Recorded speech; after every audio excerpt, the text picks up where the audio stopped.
राधे राधे महर्षि। महर्षि, हम अगर पिछले जन्म जीवन का कर्म भोग रहे हैं तो इस जन्म जो वर्तमान में चल रहा है उस वो क्या हो रहा है? अगली फसल तैयार कर रहे हो। अगली पिछली दोनों में आग लगाओ तब निकल पाओगे, नहीं तो अगली खेती तैयार हो रही। पीछे जो गोदाम भरा है ना, उससे खाने को मिल गया, सुख और दुख, ये शरीर रचना। अब इससे जो कर्म कर रहे हो वो स्टॉक में जमा हो रहा है। आग लगाओ आगे और पीछे दोनों, फसल पूरी ये भस्म करो और उसको भी भस्म करो, तब फिर आप जीवन मुक्त हो जाओगे। और वो अपने बस की बात है नहीं। अब गोदाम में पहुंच है नहीं। ऐसी जगह सरकारी व्यवस्था में गोदाम है जहां तुम्हारी पहुंच नहीं। वो हम तो हम स्वरूपापेभ्यो मोक्षयिष्यामि मा, वो आग लगाएंगे, उनके पास चाबी है। हमारे संचित कर्म गोदाम की चाबी भगवान के हाथ में है।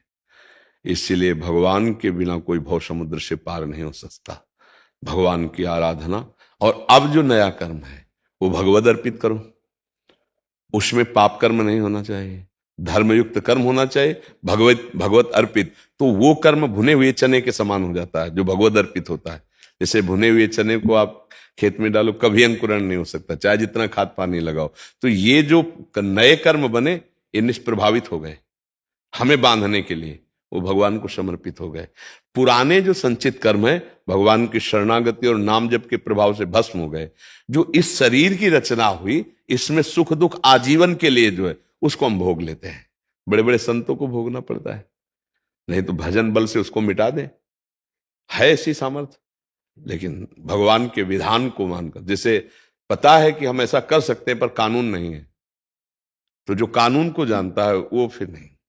वो जानता है मैं ऐसा कर सकता हूं, पर वो जानता है सरकारी कानून के विरुद्ध हो जाएगा, ऐसा नहीं करेंगे।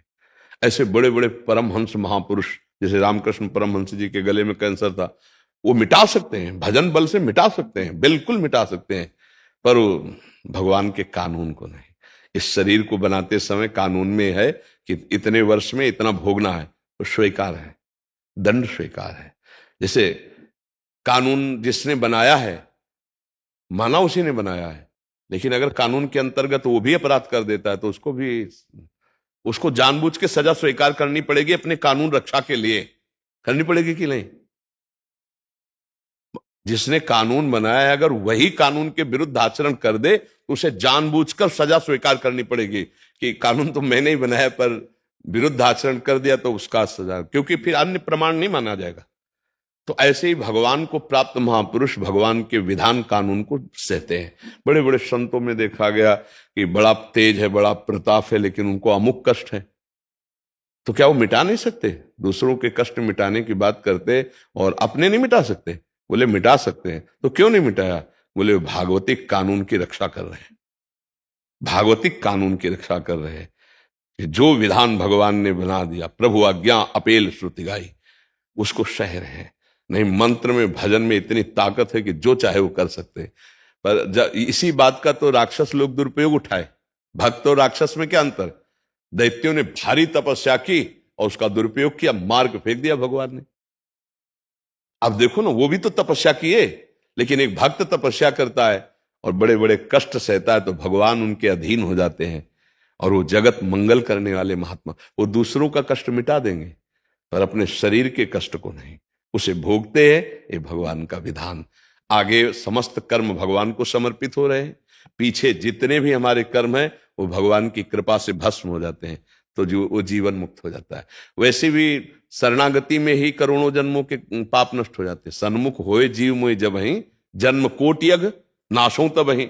जे ही शरणागत हुआ भगवान के, तो करोड़ों जन्म के पाप, पर करोड़ों थोड़ी, अनंत जन्म हो चुके हैं। पूरी जब से सृष्टि रची तब से आज तक का रजिस्टर जलाना है, वो भगवान जलाएंगे। तभी तो जीवन मुक्त होना कोई ऐसे सहज माना जाता है। भगवान का आजीवन भजन, पापाचरण रहित धर्माचरण, भगवान का आश्रय, निश्चित भगवत प्राप्ति हो जाएगी। या अंतिम समय अचानक भगवान का नाम याद आ जाए तो पूरा फाइनल सही हो जाएगा। अंतिम सही हो गया तो फाइनल सही हो गया। जैसे अजामिल अंतिम समय नारायण बोल दिया तो पूरा जीवन पापाचरण रहा, कोई प्रायश्चित नहीं हुआ, लेकिन बाजी जीत गया, क्योंकि फाइनल में नारायण बोला तो परम पद का अधिकारी बन गया। पर अंतिम समय कैसे आएगा? उस समय तो अचानक घटना घटेगी या कोई भयानक पीड़ा होगी, तब शरीर छूटता है। उस समय भगवान ही स्मरण आके बन जाए तो बन जाए, नहीं उस समय स्मरण थोड़ी होता है। जीवन भर जो भजन करता है उसके अंतिम समय भगवान उसकी स्मृति बन जाते हैं आकर। राधा पहुंच गया, राधा रानी के पास, कृष्ण पहुंच गया, राम पहुंच गया राम जी के पास। ये भगवान देते हैं। जीवन भर भजन किया है, अब अंतिम समय सिद्धांत है जो आपकी स्मृति वही, जैसे भरत जी अंतिम मृग का स्मरण किया तो हिरन बन गए। भजन का फल कि भगवान अंतिम समय हमारी याद में आ जाए, वो भगवान देते हैं। इसलिए जीवन भर पाप से डरा जाता है, धर्म से चला जाता है, नाम जप किया जाता है, शरीर के कष्टों को भोग लिया जाता है। भजन के बल से पूर्व संचित पाप भस्म, आगे के कर्म निष्फल, प्रारब्ध भोग लिया, जीवन मुक्त होकर भगवान को प्राप्त हो गया। समझ पा रहे हैं आप?